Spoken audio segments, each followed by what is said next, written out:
Now, the American fast food retailer Burger King has entered the South African market, opened its first branch in Cape Town. Joining us now to look at the implications of that move and what's behind it is Jose Chile, who is President of Europe, Middle East and Africa for Burger King. Jose, good morning to you. And it's a tough market you're coming in. We've got some pretty good operators already established here. Why did it take you so long and why now? Well, good morning. It's great to be here. We're quite excited about our new opening. We start selling Whoppers in South Africa on Thursday, and we've been studying the market for quite some time, and we feel that the time is right now to come into South Africa with our first opening in Cape Town for a number of reasons. First, the space, the fast food and quick service restaurant space is growing.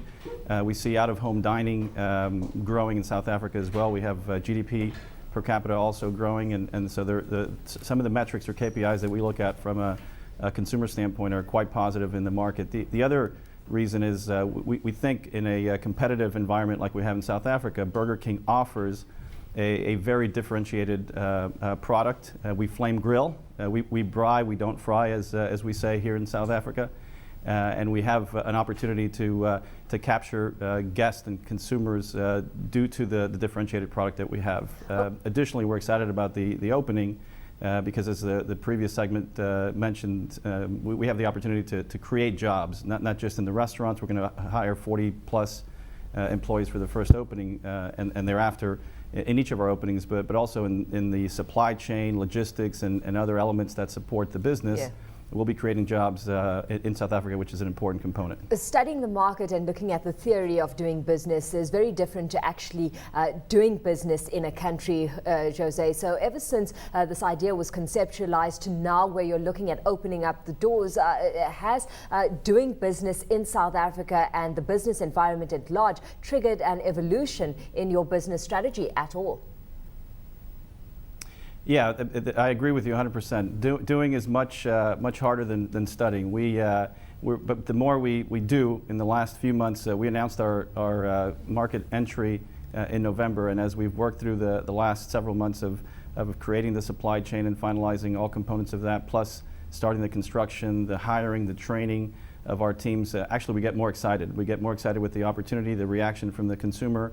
The consumer wants an option, wants alternatives in South Africa, and we're here to bring that in the first restaurant and the many more that will come in the weeks and years to follow. Jose, you mentioned flame grilling. Of course, you're not the only one who does that. One of your competitors, Famous Brands, also talks about that. Now, they have an interesting model where they have manufactured goods which they sell, branded goods. They've got a distribution model, they've got franchise models. So it's quite a complex model.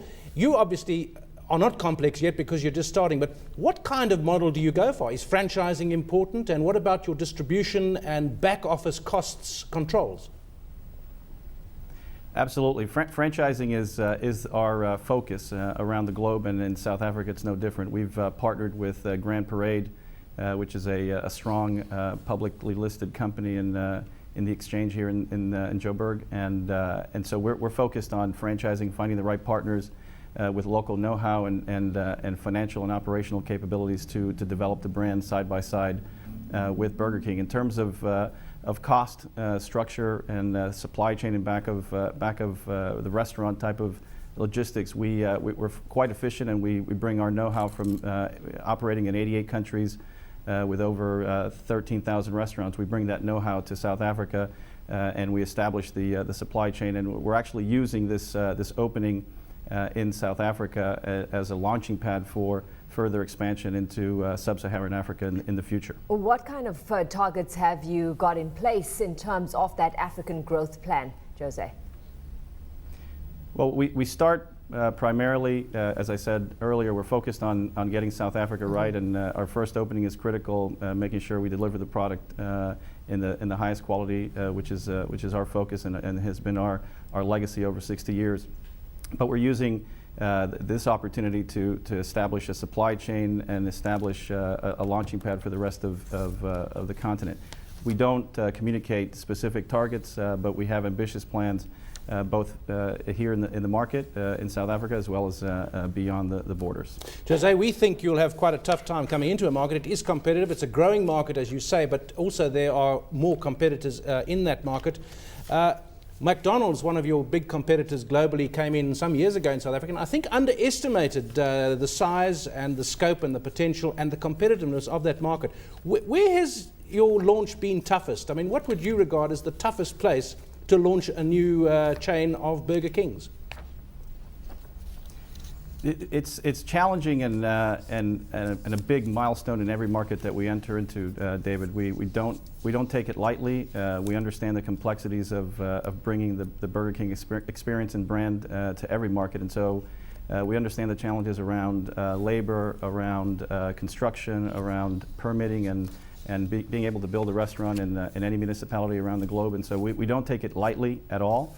But when we see the excitement and the reaction from consumers about the launch and the opening of the first Burger King in South Africa, we understand that the hard work and working through all the difficult challenges is worth it, because we know that our consumers will come day in, day out to try our famous Whopper and other flame grilled products.